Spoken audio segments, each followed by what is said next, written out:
the Snyder fans say that they're the majority, they're the general audience, and you gotta do something for your fans and all that stuff. And that doesn't make sense because if you're the majority, you're the general audience, you don't need to argue all that much of negative reviews, negative thoughts other people have towards the movie.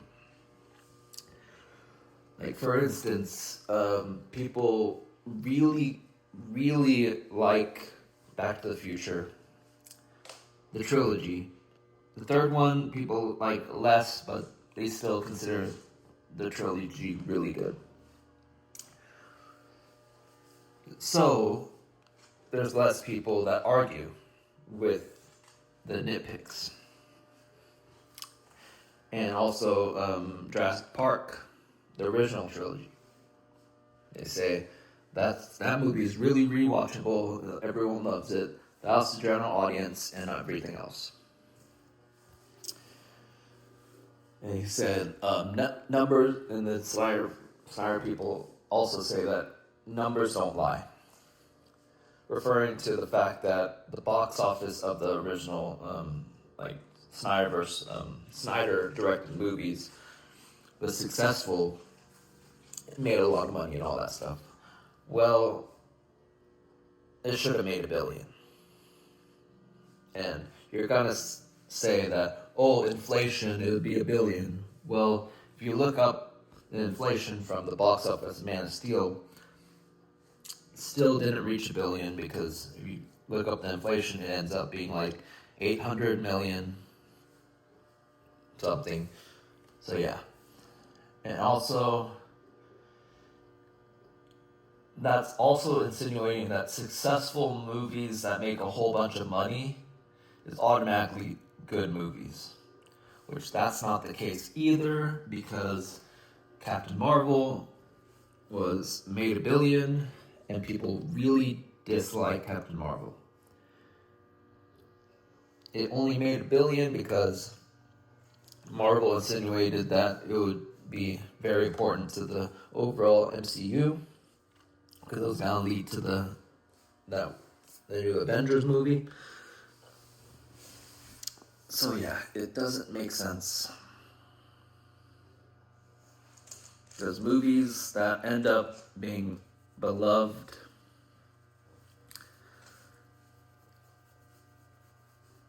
later on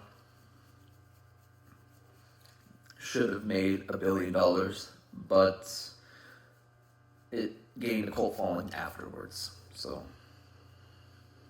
yeah, I just don't get it. But yeah.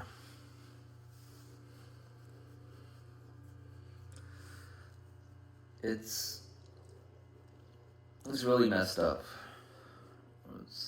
These Snyder people are leading people to believe that they're always right, no matter what.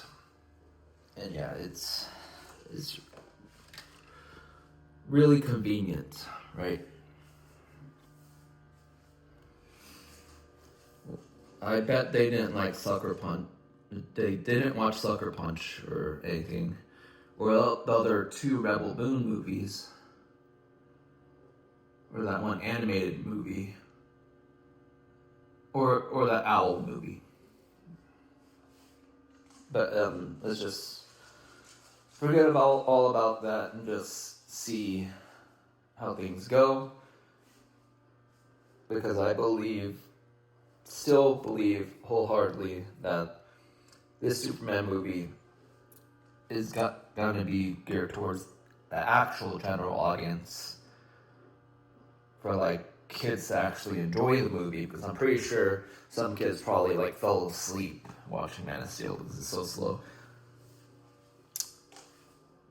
But yeah, James Gunn says that this movie that he's making, the Superman movie, is gonna be a 4-quadrant film, which means little kids gonna like it, like kids gonna like it, teens like it, kids, teens, adults, and older adults. 4-quadrant. or little kids, teens, and adults. Whatever, right? So, overall, Snyder fans are skewing everything to their favor, even though there's some points that don't make sense because numbers can get skewed because, of course, other people even confirm that studios buy tickets for their own movies to skew the box office to a specific number. Like if it gets close to, like really close to a billion, like 900 something million. Yeah, sorry about that. But like I said, 900 something million. Studios want it to be a billion, so they buy a whole bunch of tickets to reach it to a billion to like brag about it, right? So that's the case in that situation. And I think Snyder fans are just butthurt about certain things, right? And they also use the excuse of Warner Brothers still selling licensed products for the Batman vs Superman is Man of Steel and stuff like that. Well, that proves that Warner Brothers still owns the rights for that type of thing. They own the rights for all the Zack Snyder stuff, so Zack Snyder can't sell it to anybody. And also, Warner Brothers licenses it out because certain companies want certain licenses, they try to get it, and then it's like, okay, here's the Zack Snyder's DCU, because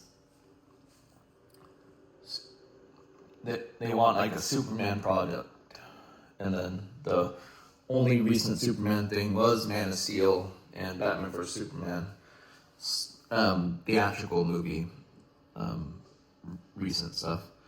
So that's the only thing they can give them. Versus when James Gunn's movie actually comes out, they'll be able to license out those things for that type of thing. So, Super X, the whole like workout gear, was licensed from the Batman vs Superman stuff. So I really hope that Super X ends up getting James Gunn's Superman stuff. That would be interesting.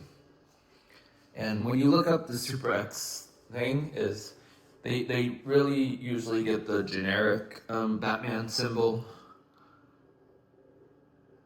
but the clothes looks really cool, I would say. But like I said, and then also they sell the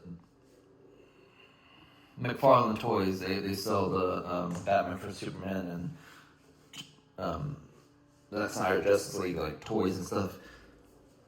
Well, that's the thing, because other companies like Universal still sells their classic monster toys, and also like other like obscure movie toys that they license out because it's made for like a niche audience, like Hot Topic, for example, and stuff like that. And whenever it's have a product for Universal gets a cult following, they license out that specific thing for that following to actually enjoy. Same thing with Batman vs Superman and everything else. They sell it for a specific kind of following. Doesn't mean that they're making it because they know it's gonna sell and all that stuff. Because they don't know it's gonna sell out or anything like that. But yeah, it's pretty crazy.